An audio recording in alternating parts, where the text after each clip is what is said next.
Well, good afternoon, and Mac, thank you to you and the Lexington Institute for hosting today's forum here in the U.S. House of Representatives, and for your continued great work at the Institute. We appreciate everything that you do. I'd like to talk today about a topic that I think a few of you have heard about in the room, including today, which is data centers. Data centers are the backbone of the modern economy and are crucial to maintaining U.S. AI leadership. Historic levels of investment are happening right now, right before us. Amazon, as some of you may have read, this year alone is spending $200 billion on infrastructure globally. Much of that here in the U.S. and most of it around AI infrastructure. The majority of this spending comes at a time when there's massive expansion around AI as the global competition continues. Amazon and others have been building data centers for decades. Over those years, we have become far more efficient and have really kept innovating and inventing along the way. Our entire industry has. But recent headlines are not telling that story, and it is important to get the facts out. Data centers power American leadership in AI, enable commerce and small business, and support critical national security operations. Data centers are a fabric of our economy and our society. We build and operate data centers responsibly. We pay our full costs without passing them on to others, and we continue to invest in new energy sources to strengthen the grid for everyone. We see this more as an opportunity, not a challenge, but an opportunity for our economy. We're not just doing this for Amazon and our customers, but we're doing this for the grids that we operate in. Society's demand for electricity is rising across the board. Onshoring of manufacturing, electrification of transportation, and of course, expansion of digital infrastructure are all contributing factors. AI is part of the story, but not the whole story. I'd like to talk to you briefly about another hot topic, moratoriums. When you look closely at calls for data center moratoriums, they're often more about data centers, more than just data centers themselves. They reflect broader questions about affordability, growth, infrastructure, and the future, whether it is being built with communities or around communities. The question isn't whether these goals matter. They do. It's how we achieve them. We want economic growth that creates opportunities for more Americans. We want communities to have a meaningful voice in how they grow. And we want the United States to remain the world's leader in innovation and AI. In our experience, moratoriums are not the solution. They don't lower electric bills. They don't strengthen the grid. They don't create new jobs or expand opportunity. And they don't make America more competitive. They simply delay the investments needed to achieve the very outcomes that we are all striving for. Before a shovel ever goes into the ground, communities spend years evaluating these projects through public meetings, environmental reviews, planning processes, and local hearings.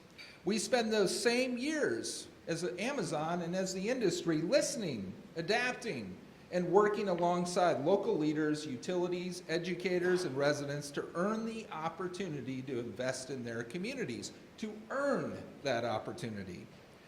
What we've learned is that many communities are not just competing for data centers, they're competing for the next generation of economic opportunity and growth.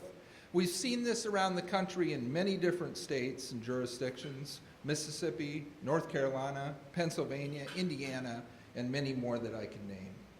For example, in Richmond County in North Carolina, a very rural county, a lot of their economic growth opportunities went away decades ago with the textile industry. Today, it's different. They have a very large investment coming in from Amazon at $10 billion, which has provided a new spark in the region, brings new jobs, businesses, and opportunities. The simple truth is this: You can't build schools, pave roads, hire teachers and law enforcement officers, or serve growing communities with good intentions alone. You build them with long-term investment, strong partnerships, and a growing local economy.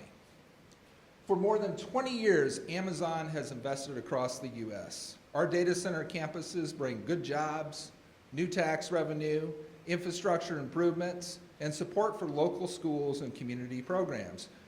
We show up as a real partner and invest for the long term. As I mentioned, in North Carolina, where we're investing $10 billion in Richmond County, we're going to create 500 high-skilled jobs there and support thousands of more across the supply chain and in the communities as we build out these structures, including at suppliers like Corning, which only recently announced 1,000 new jobs at a North Carolina manufacturing facilities. Yes, we are helping to bring manufacturing jobs to this country as well.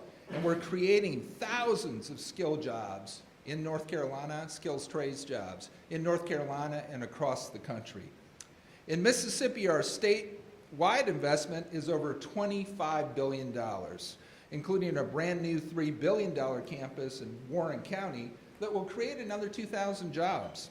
In Montgomery County, Missouri, a $10 billion investment, another rural county outside of St. Louis, will create over 400 direct jobs and thousands of construction jobs and other skilled trade jobs.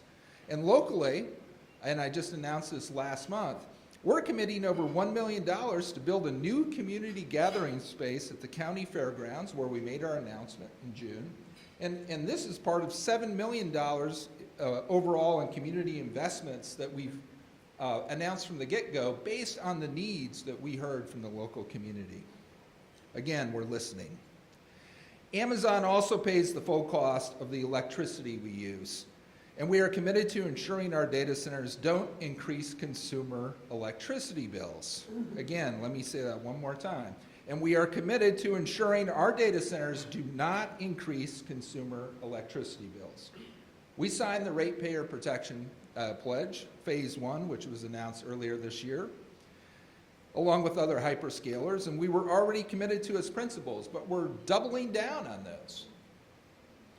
We pay our own way and invest in the grid, as I mentioned. In 2005 alone, Amazon spent $1.8 billion in grid equipment, network upgrades, and water utility improvements, investments that benefit the broader communities that we operate in.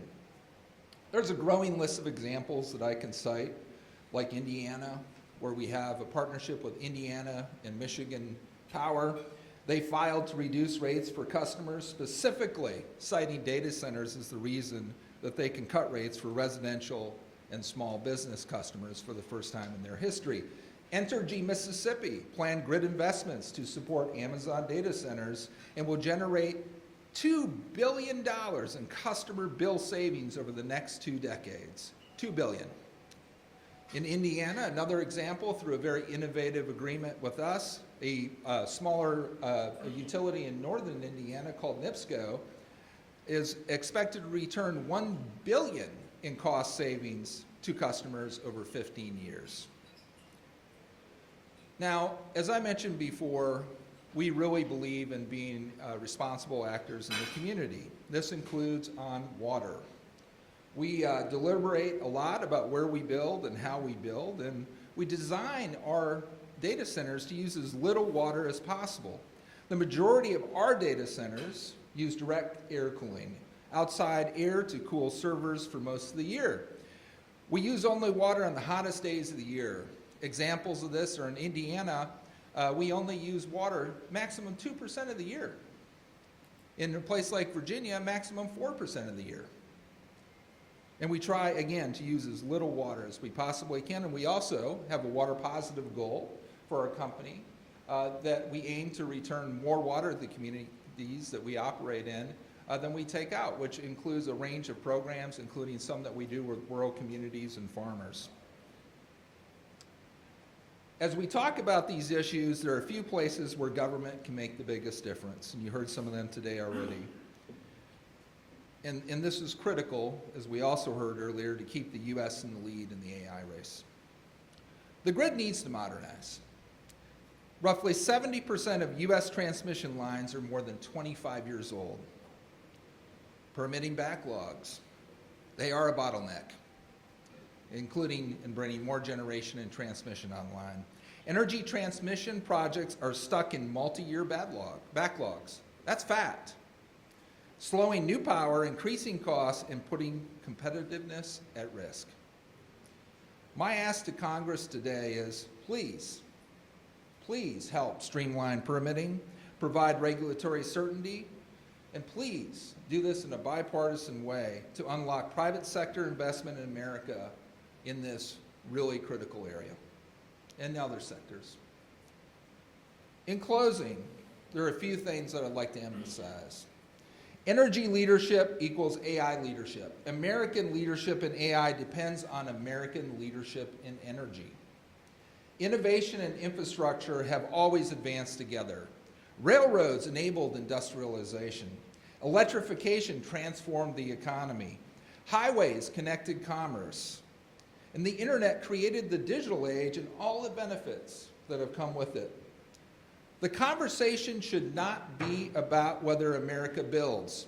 It should be about how America builds and how we ensure that innovation, infrastructure, and our communities advance together.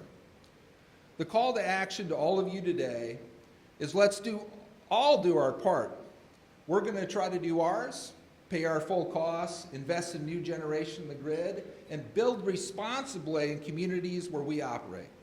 And we ask Congress and the administration to meet us there with permitting reform, grid modernization, and regulatory certainty. Let's do this together. Thank you.